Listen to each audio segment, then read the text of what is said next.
Good evening money persons, welcome to daily money show number 1079. ఈరోజు daily money షోలో చాలా important updates ఉన్నాయి. One by one discuss చేసుకుందాం. కానీ దానికన్నా ముందు మన డైలీ వర్కౌట్ రొటీన్ గురించి మాట్లాడుకుంటాం కదా. నిన్న నేను ఆల్మోస్ట్ 5 kilometers వాక్ చేశాను and 15 minutes plus chest workout కూడా చేశాను. మీరేం వర్కౌట్స్ చేశారో కింద కామెంట్ సెక్షన్లో షేర్ చేయండి. ఇంకా డైలీ మనీ షోలో ఉన్నటువంటి అప్డేట్స్ అన్ని కూడా వన్ బై వన్ క్విక్గా డిస్కస్ చేసేద్దాం.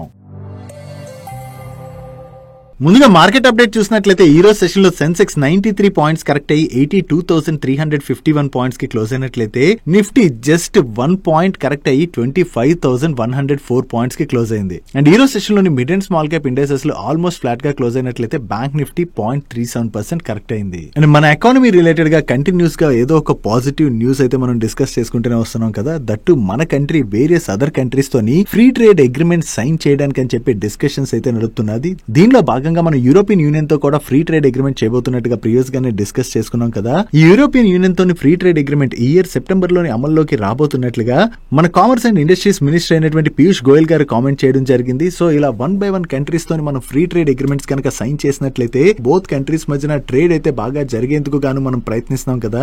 దీనివల్ల మన కంట్రీ నుంచి ఎక్స్పోర్ట్స్ కూడా బాగానే పెరిగేటువంటి అవకాశం ఉన్నది. కాబట్టి ఈ ఫ్రీ ట్రేడ్ అగ్రిమెంట్స్ వలన మన ఎకానమీకి అయితే చాలా పాజిటివ్ కాబోతున్నట్టుగా మనం అర్థం చేసుకోవచ్చు. ఈవెన్ యుఎస్ తో కూడా ఫ్రీ ట్రేడ్ అగ్రిమెంట్ రిలేటెడ్ గా మన డిస్కషన్స్ అయితే నడుస్తున్నాయి. ఇది ఎంత త్వరగా ఫైనలైజ్ అవుతుందన్నది మనం చూడవలసి ఉన్నది. దీంతో పాటుగా చైనా అండ్ యుఎస్ మధ్యన ఫ్రీ ట్రేడ్ అగ్రిమెంట్ రిలేటెడ్ గా మండే నుంచి డిస్కషన్స్ అయితే మొదలయ్యాయి. ఇవి ఫస్ట్ లెవెల్ ఆఫ్ డిస్కషన్స్ గా మనం అర్థం చేసుకోవచ్చు. ఈ ఫ్రీ ట్రేడ్ అగ్రిమెంట్ వెంటనే అయిపోకపోయినా కూడా కొంతవరకు పాజిటివ్ గా ఇది ముందుకు వెళ్ళిందనుకోండి, China rare earth metals exports పైన ఏవైతే రిస్ట్రిక్షన్స్ విధించిందో ఆ రిస్ట్రిక్షన్స్ ని కొంత ఈజ్ చేసేటువంటి అవకాశం ఉన్నది. ఆల్రెడీ చైనా ఈ రేర్ ఎర్త్ మెటల్స్ పైన విధించినటువంటి రిస్ట్రిక్షన్స్ వలన ఓవరాల్ గ్లోబల్లీ ఉన్నటువంటి ఆటో కంపెనీస్ అయితే చాలా ఇబ్బంది పడుతున్నాయి. దీనిలో భాగంగానే ఇప్పుడు మారుతి సుజుకి వాళ్ళు కూడా వాళ్ళ ప్రొడక్షన్ ని కట్ చేసినట్లుగా బ్లూంబర్గ్ వాళ్ళు అయితే రిపోర్ట్ చేస్తున్నారు. సో యుఎస్ అండ్ చైనా మధ్యన ఈ ట్రేడ్ టాక్స్ ఎంత త్వరగా జరిగి ఈ రేర్ ఎర్త్ మ్యాగ్నెట్స్ పైన చైనా ఎక్స్పోర్ట్స్ ని కనుక ఎత్తివేసింది అనుకోండి, అంటే కొంత ఈజ్ చేసింది అనుకోండి, దానివల్ల ఇప్పుడు ఆటో ఇండస్ట్రీ స్ట్రగుల్ అవుతున్నది కదా. దాని నుంచి ఆటో ఇండస్ట్రీ బయటపడేటువంటి అవకాశం ఉంది. అలా కాకుండా ఈ రేర్ ఎర్త్ మెటల్ ఎక్స్పోర్ట్స్ పైన చైనా రిస్ట్రిక్షన్స్ ఏవైతే ఉన్నాయో ఫర్దర్ గా కూడా కంటిన్యూ అయినట్లయితే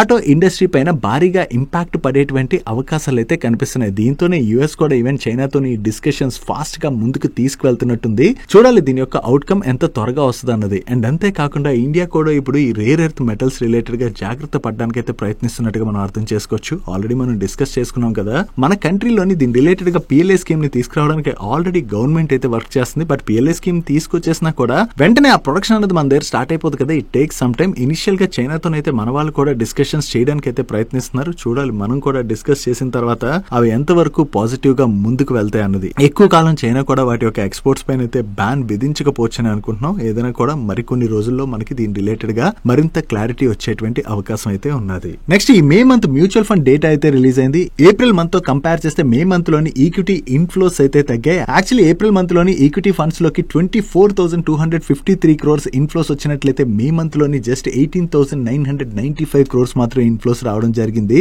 దీనిలో అక్రాస్ కేటగిరీస్ అంటే లార్జ్ క్యాప్ ఫండ్స్ కావచ్చు, స్మాల్ క్యాప్ ఫండ్స్ కావచ్చు, మిడ్ క్యాప్ ఫండ్స్ కావచ్చు, అన్ని కేటగిరీ ఆఫ్ ఫండ్స్ లోని ఏప్రిల్ తో కంపేర్ చేస్తే మే మంత్ లోని ఇన్ఫ్లోస్ బాగానే తగ్గినట్టుగా మనం అర్థం చేసుకోవచ్చు. సో మంత్ ఆన్ మంత్ లోని ఈక్విటీ ఇన్ఫ్లోస్ తగ్గాయని చెప్పి ఈ డేటా ఈ రోజు సెషన్ లోని రిలీజ్ అవడంతోనే అక్రాస్ ఏఎంసీ స్టాక్స్ లోని మనకు ప్రెషర్ కనపడింది. ఈవెన్ క్యాంప్ స్టాక్ లో కూడా కొంత ప్రెషర్ ని చూసాం.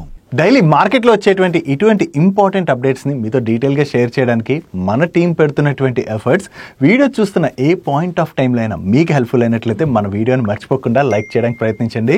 అండ్ మీరు ఇదే ఫస్ట్ టైం మన మనీ పర్స్ ఛానల్కి వచ్చినట్లయితే మా నుంచి వచ్చేటువంటి ఇంట్రెస్టింగ్ వీడియోస్ని రెగ్యులర్గా ఫాలో అవడానికి ఛానల్ని సబ్స్క్రైబ్ చేసుకుంటూ పక్కనున్న బెల్ ఐకాన్లోని ఆల్ నోటిఫికేషన్స్ యాక్టివేట్ చేసేసుకోండి. నెక్స్ట్ స్విగ్గీ అండ్ జొమాటో ఈ రెండింటి గురించి మనం మాట్లాడుకోవాలి. ఆల్రెడీ మీరు నిన్నటి నుంచి న్యూస్లు వినే ఉంటారు కదా. అంటే ర్యాపిడో వాళ్ళు ఈ ఫుడ్ డెలివరీ సెగ్మెంట్లో ఎంటర్ అవుతున్నారని చెప్పి న్యూస్ అయితే మీ వరకు వచ్చే ఉంటుంది కదా. ఓకే, ర్యాపిడో వాళ్ళు ఈ ఫుడ్ డెలివరీ సెగ్మెంట్ లోకి వస్తున్నారు కదా. మరి దీనివల్ల స్విగ్గీ అండ్ జొమాటో పైన ఎంత ఇంపాక్ట్ ఉంటుంది? నిజంగా ర్యాపిడో వాళ్ళు ఈ ఫుడ్ డెలివరీ సెగ్మెంట్ ని డిస్రప్ట్ చేయొచ్చా? ఇటువంటి క్వశ్చన్ మార్క్ అయితే ప్రతి ఒక్కరికి కూడా ఉంటుంది కదా. దాని గురించి ఇప్పుడు మనం డీటెయిల్ గా మాట్లాడుకుందాం. మనం ఇది డిస్కస్ చేసుకున్న తర్వాత మీకే దీని గురించి ఒక క్లారిటీ అయితే రాబోతుంది. స్విగ్గీ అండ్ జొమాటో విషయంకి వచ్చేసరికి ఇక్కడ ఏమైపోయిందంటే ఫుడ్ డెలివరీ సెగ్మెంట్ లోని వీళ్ళు ఇనిషియల్ గా వచ్చినప్పుడు చాలా ఆఫర్స్ ఇవ్వడం ద్వారా మనకి ఈ ఫుడ్ డెలివరీ ప్లాట్ఫామ్స్ అయితే అలవాటు చేశారు కదా. దాంతో ఈ ఫుడ్ ని ఆన్లైన్ లో ఆర్డర్ పెట్టుకునే వాళ్ళ సంఖ్య భారీగా పెరిగిపోయి మనకి అది అలవాటు అయిపోయిన తర్వాత వీళ్ళు ఏం చేశారు, వీళ్ళు ఇచ్చేటువంటి ఉన్నటువంటి డిస్కౌంట్లు భయంకరంగా తగ్గించారు. అండ్ అంతేకాకుండా రెస్టారెంట్స్ కూడా వీళ్ళ మీద డిపెండ్ అయ్యేలా చేసుకున్న తర్వాత రెస్టారెంట్స్ నుంచి వీళ్ళు చార్జ్ చేసేటువంటి కమిషన్ ని కూడా భయంకరంగా పెంచేయడం జరిగింది. ఆల్మోస్ట్ కొన్ని రెస్టారెంట్స్ నుంచి వీళ్ళు 30% పైన చార్జెస్ చేస్తున్నారు. మీరు అదే పెద్ద రెస్టారెంట్స్ చూసారనుకోండి, పెద్ద రెస్టారెంట్స్ నుంచి వీళ్ళు ఇంత చార్జ్ చేయరు, కానీ చిన్న రెస్టారెంట్స్ ఉంటాయి కదా, వాళ్ళ దగ్గర నుంచి వీళ్ళు 30% వరకు కూడా కమిషన్ ని చార్జ్ చేస్తున్నారు. సో అంతలా రెస్టారెంట్ వీళ్ళకి కమిషన్ పే చేయాలంటే రెస్టారెంట్ వాళ్ళు నష్టపోతారు కదా. సో వాళ్ళు నష్టపోవడానికి వాళ్ళు ఒప్పుకుంటారా? వాళ్ళు ఒప్పుకోరు. కాబట్టి రెస్టారెంట్ వాళ్ళు ఏం చేస్తున్నారంటే వాళ్ళ ఫుడ్ ప్రైస్ ని పెంచుతున్నారు. మీరు అబ్జర్వ్ చేసినట్లయితే మీలో చాలా మంది స్విగ్గీ జొమాటో యాప్ ని యూజ్ చేస్తుంటారు కదా, మీరు అబ్జర్వ్ చేసినట్లయితే రెస్టారెంట్ కి వెళ్ళి మీరు ఫుడ్ ఆర్డర్ చేసుకున్నారనుకోండి, సేమ్ ఐటమ్ సేమ్ రెస్టారెంట్ లోని ఒక ప్రైస్ ఉంటే మీరు స్విగ్గీ అండ్ జొమాటోలోని సేమ్ ఫుడ్ ఆర్డర్ చేసుకున్నట్లయితే దాని యొక్క ప్రైస్ ఎక్కువగా ఉంటుంది. ఆ ప్రైస్ ఎందుకు ఆన్లైన్ లో ఎక్కువగా ఉంటుందంటే ఈ రెస్టారెంట్ స్విగ్గీ అండ్ జొమాటో వాళ్ళకి పే చేయాల్సినటువంటి కమిషన్ ఏదైతే ఉంటుందో దాన్ని వాళ్ళు end user K pass on చేసేస్తున్నారు. దీంతో పాటు స్విగ్గీ అండ్ జొమాటో వాళ్ళు ఏం చేస్తున్నారు, మన దగ్గర నుంచి డెలివరీ చార్జెస్ ని కలెక్ట్ చేస్తారు. దాంతో పాటుగా మన దగ్గర నుంచి రీసెంట్ గా ప్లాట్ఫామ్ ఫీని కూడా వీళ్ళు కలెక్ట్ చేస్తున్నారు కదా. సో దీనివల్ల ఏమవుతుందంటే ఆన్లైన్ లో ఫుడ్ ఆర్డర్ చేసుకునే వాళ్ళ పైన ఈ చార్జెస్ అన్నవి భయంకరంగా పెరిగిపోయాయి. ఈవెన్ ఎండ్ యూజరే దీని వల్ల కొంతవరకు స్ట్రగుల్ అవుతున్నాడా అంటే రెస్టారెంట్స్ వాళ్ళు కూడా ఈవెన్ స్ట్రగుల్ అవుతున్నారు. ఎందుకంటే ఈ ఫుడ్ డెలివరీ సెగ్మెంట్ లోని వీళ్ళిద్దరే అయిపోవడం వలన వీళ్ళ డామినెన్స్ భయంకరంగా పెరిగిపోయింది. అండ్ రెస్టారెంట్స్ కూడా వీళ్ళ మీద డిపెండ్ అవ్వడం వలన రెస్టారెంట్స్ నుంచి వీళ్ళు చార్జ్ చేసేటువంటి కమిషన్లు కూడా ఎక్కువగానే ఉన్నాయి. దీని రిలేటెడ్ గా రెస్టారెంట్స్ చాలా సార్లు అయితే వాళ్ళ కన్సర్న్స్ రైజ్ చేసినా కూడా వాళ్ళు ఏం చేయలేకపోతున్నారు. ఎందుకంటే వీళ్ళిద్దరి మీద వాళ్ళు డిపెండ్ అయిపోయారు కాబట్టి రెస్టారెంట్స్ ఏమీ చేయలేక ఊరుకుంటున్నారు. ర్యాపిడో వాళ్ళు ఈ ఫుడ్ డెలివరీ సెగ్మెంట్ లోకి ఎంటర్ అవుతున్నారు కదా, వాళ్ళు ఎంటర్ అయినట్లయితే వాళ్ళు కూడా ఇదే సిస్టమ్ ని ఫాలో అవుతారా అంటే ర్యాపిడో వాళ్ళైతే ఈ కమిషన్ సిస్టమ్ అయితే ఫాలో అవ్వకపోవచ్చు అని చెప్పి వేరియస్ మీడియా ప్లాట్ఫామ్స్ రిపోర్ట్ చేస్తున్నాయి. వీళ్ళు ఫుడ్ డెలివరీలోని ఫ్లాట్ ఫీని చార్జ్ చేయడానికి రెడీ అయినట్లుగా వేరియస్ మీడియా ప్లాట్ఫామ్స్ అయితే రిపోర్ట్ చేస్తున్నాయి. దాని గురించి మనం ఇప్పుడు డీటెయిల్ గా మాట్లాడుకుందాం. ముందుగా వీళ్ళు ఏం చేస్తున్నారంటే వేరియస్ రెస్టారెంట్స్ తోనే ఆల్రెడీ డిస్కషన్స్ అయితే జరుపుతున్నారు వీళ్ళ దగ్గరికి వచ్చి లిస్ట్ చేసుకోవాలని చెప్పి. అండ్ అంతేకాకుండా వీళ్ళ రెస్టారెంట్స్ ఏం ఇన్స్ట్రక్ట్ చేస్తున్నారంటే మీ దగ్గర నుంచి మేము భయంకరమైన కమిషన్స్ చార్జ్ చేయం కాబట్టి మీ హోటల్ మెనూలోని ఫుడ్ ఐటమ్స్ ఏ ప్రైస్ ఉంటాయో ఆన్లైన్ లో మా దగ్గర కూడా మీరు సేమ్ ప్రైస్లనే ఉంచాలని చెప్పి వీళ్ళు హోటల్స్ తోని నెగోషియేషన్స్ అయితే జరుపుతున్నారు. మరి ఇక్కడ ర్యాపిడో వాళ్ళకి వచ్చేటువంటి లాభం ఏంటి? భయంకరంగా మన మీద డెలివరీ ఛార్జ్లు ఏమైనా వేస్తారా అంటే వీళ్ళు ఎండ్ యూజర్ దగ్గర నుంచి ₹1 కూడా డెలివరీ ఛార్జ్ అయితే కలెక్ట్ చేయకపోవచ్చు అని చెప్పి వీళ్ళు పబ్లిష్ చేస్తున్నారు. బట్ ర్యాపిడో వాళ్ళకి దీని వల్ల వచ్చేటువంటి లాభం ఏంటంటే వీళ్ళు ఏం చేయబోతున్నారంటే కమిషన్ బేస్ కాకుండా రెస్టారెంట్ దగ్గర నుంచే డెలివరీ ఫీని అయితే కలెక్ట్ చేయడానికి అని చెప్పి రెస్టారెంట్స్ తో వీళ్ళు డిస్కషన్స్ చేస్తున్నారు. ఆ రెస్టారెంట్స్ నుంచి డెలివరీ ఫీ కూడా వీళ్ళు చాలా తక్కువగా చార్జ్ చేయబోతున్నారు. అంటే మీ ఫుడ్ ఆర్డర్ ఒకవేళ ₹100 అబౌవ్ ఉన్నదనుకోండి, దానిపైన డెలివరీ ఫీని వీళ్ళు ₹25 ప్లస్ జిఎస్టీని కలెక్ట్ చేయబోతున్నట్టుగా, అదే ₹100 బిలో ఉంటే ₹20 ప్లస్ జిఎస్టీని కలెక్ట్ చేసేటువంటి అవకాశం ఉన్నదని చెప్పి మనీ కంట్రోల్ లో పబ్లిష్ చేయడం జరిగింది. రెస్టారెంట్ దగ్గర నుంచి వీళ్ళు just ₹25 food delivery charge collect చేశారు. అంటే ఒక ₹500 ఆర్డర్ కి ₹25 ఫుడ్ డెలివరీ ఛార్జ్ కలెక్ట్ చేశారనుకోండి, రెస్టారెంట్ కి కూడా దాని వల్ల పెద్ద పెయిన్ ఉండదు కదా. సో పెద్ద పెయిన్ ఉండదు కాబట్టి వాళ్ళు కూడా ఫుడ్ ఐటమ్స్ యొక్క ప్రైస్లు అయితే పెంచకపోవచ్చు. అండ్ అంతేకాకుండా ఈ డెలివరీ ఛార్జీలు వీళ్ళు ఎండ్ యూజర్ దగ్గర నుంచి కూడా చార్జ్ చేయట్లేదు కాబట్టి దీనివల్ల ఎండ్ యూజర్ అంటే ఆన్లైన్ లో ఫుడ్ ఆర్డర్ చేసుకునే వాళ్ళు కూడా భయంకరంగా బెనిఫిట్ పొందబోతున్నట్టుగా మనం అర్థం చేసుకోవచ్చు. ఓవరాల్ గా చూసుకుంటే ర్యాపిడో ఈ సిస్టమ్ ని కనుక ఫాలో అయినట్లయితే ఎండ్ యూజర్ హ్యాపీయే అండ్ అలాగే రెస్టారెంట్స్ కూడా హ్యాపీయే. కాబట్టి చాలా రెస్టారెంట్స్ ర్యాపిడోలో లిస్ట్ చేయొచ్చు. అండ్ అంతేకాకుండా చాలా మంది కస్టమర్స్ ర్యాపిడో యాప్ ని యూజ్ చేసుకుని ఫుడ్ ఆర్డర్స్ పెట్టుకునేటువంటి అవకాశం ఉన్నది. కాబట్టి ఒకవేళ ఈ కాన్సెప్ట్ తో కనుక వచ్చినట్లయితే ఈ ఇండస్ట్రీని వీళ్ళు డిస్టర్బ్ చేసేటువంటి అవకాశం ఉంది. అండ్ అంతేకాకుండా ఈ ఫుడ్ డెలివరీ బిజినెస్ లోకి మనం ఎంటర్ అయ్యాం అనుకోండి, ముందు మనకు కావాల్సినటువంటి నెట్వర్క్ ఏంటి? డెలివరీ పార్ట్నర్స్ నెట్వర్క్ వీళ్ళకి కావాలి కదా. ఆల్రెడీ మనం చూసినట్లయితే ర్యాపిడో దగ్గర పార్ట్నర్స్ చాలా స్ట్రాంగ్ గానే ఉన్నారు కదా. సో ఈ పార్ట్నర్ నెట్వర్క్ ని యూజ్ చేసుకోవడం ద్వారా 4 కిలోమీటర్స్ రేడియస్ లోని వీళ్ళు ఫుడ్ డెలివరీస్ కూడా చేయడానికి రెడీ అవుతున్నారు. కాబట్టి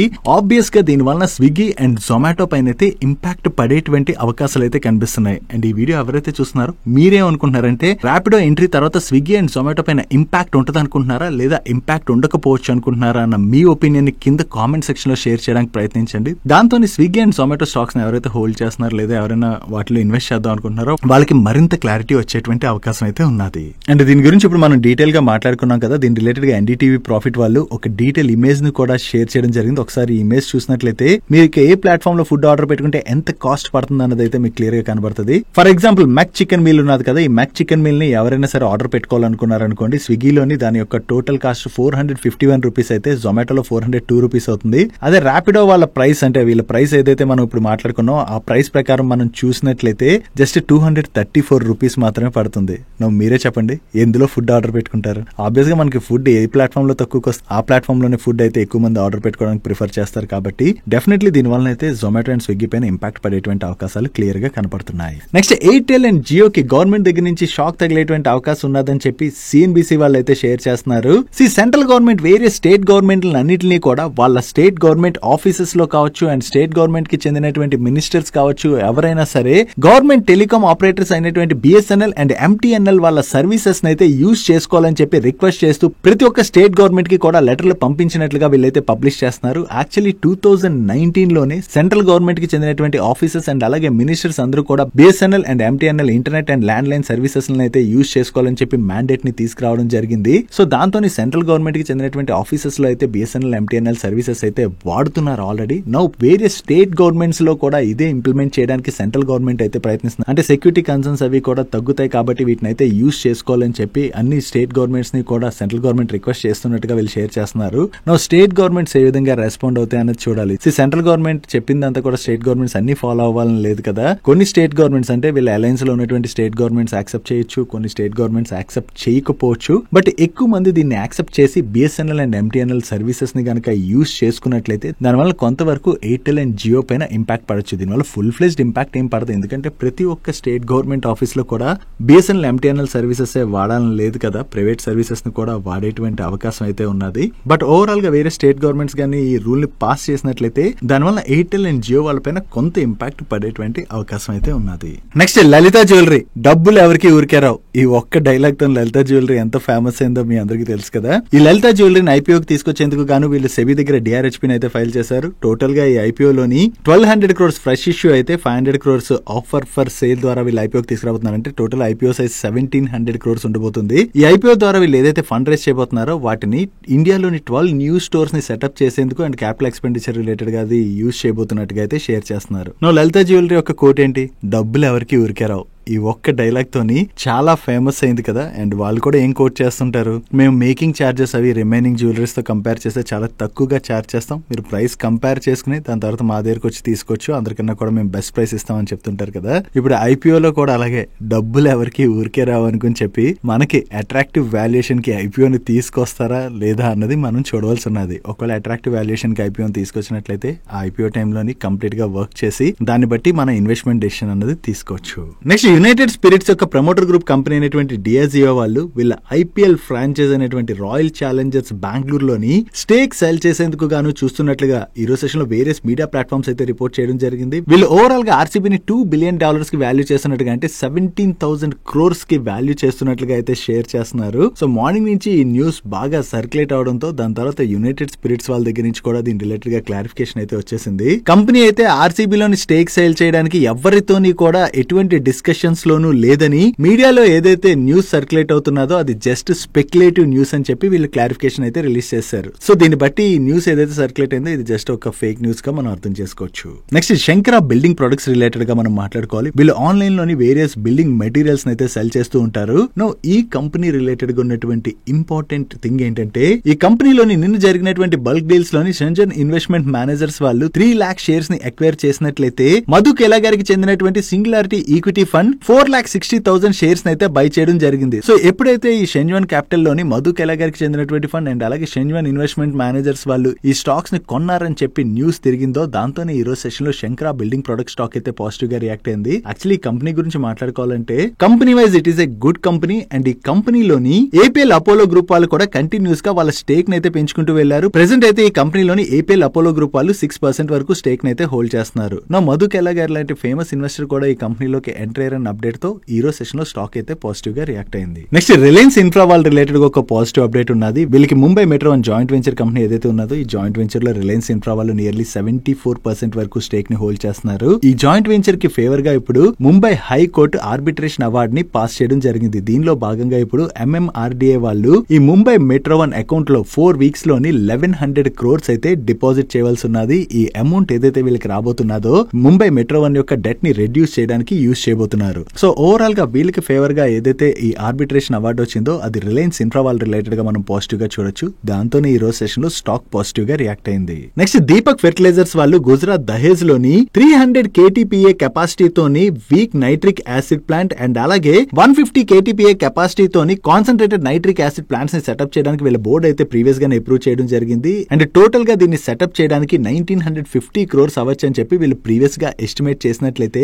దాన్ని ఇప్పుడు 1982 crores కి వీళ్ళు రివైజ్ చేశారు. అంటే ఈ క్యాపెక్స్ రిలేటెడ్ గా వీళ్ళకి మరికొంత ఎక్స్ట్రా కాస్ట్ అవబోతున్నట్టుగా మనం అర్థం చేసుకోవచ్చు. Next e commerce solutions provide చేసేటువంటి యూనిక్ కామర్స్ వాళ్ళతోని మెన్స్ గ్రూమింగ్ బ్రాండ్ అయినటువంటి ద మ్యాన్ కంపెనీ వాళ్ళు పార్ట్నర్షిప్ ని అనౌన్స్ చేశారు. ఈ పార్ట్నర్షిప్ లో భాగంగా ది మ్యాన్ కంపెనీ వాళ్ళ ఈ కామర్స్ ఆపరేషన్స్ ని యూనిక్ కామర్స్ వాళ్ళు స్ట్రీమ్ లైన్ చేయబోతున్నట్టుగా షేర్ చేస్తున్నారు. సో యూనిక్ కామర్స్ ఏదైతే ఈ కొత్త పార్ట్నర్షిప్ లోకి ఎంటర్ అయిందో ఇది యూనిక్ కామర్స్ వాళ్ళ రిలేటెడ్ గా మనం పాజిటివ్ గా చూడొచ్చు. డైలీ మార్కెట్ లో వచ్చేటువంటి ఇటువంటి ఇంపార్టెంట్ ఇన్ఫర్మేషన్ ని మీతో డీటెయిల్ గా షేర్ చేయడానికి మన మనీపర్స్ టీమ్ ఏవైతే ఎఫర్ట్స్ పెడుతుందో ఆ ఎఫర్ట్స్ కనుక మీకు హెల్ప్ఫుల్ అవుతున్నట్లయితే మన వీడియోని మర్చిపోకుండా లైక్ చేయడానికి ప్రయత్నించండి. నెక్స్ట్ జష్ ఇంజనీరింగ్ వాళ్ళు ఈ మే మంత్ లోని టోటల్ గా 36 crores వర్త్ ఆర్డర్స్ అయితే విన్నారు. ఈ ఆర్డర్స్ లోని 15 crores వర్త్ ఆర్డర్స్ వీళ్ళకి ఇండియాలో వచ్చినటువంటి ఆర్డర్స్ అయితే రిమైనింగ్ 21 crores వర్త్ ఆర్డర్స్ వీళ్ళకి అవుట్ సైడ్ ఇండియా ప్రాజెక్ట్స్ లోని విన్ అయినటువంటి ఆర్డర్స్. వీళ్ళు కొత్తగా విన్ అయినటువంటి ఈ ఆర్డర్స్ తో కలుపుకుని వీళ్ళ ఆర్డర్ బుక్ పొజిషన్ 827 crores కి రీచ్ అయింది. నెక్స్ట్ ఆటో ఎల్పీజీ సప్లైర్ అయినటువంటి కాన్ఫిడెన్స్ పెట్రోలియం వాళ్ళు వాళ్ళ బిజినెస్ ఎక్స్పాన్షన్ ప్లాన్ లో భాగంగా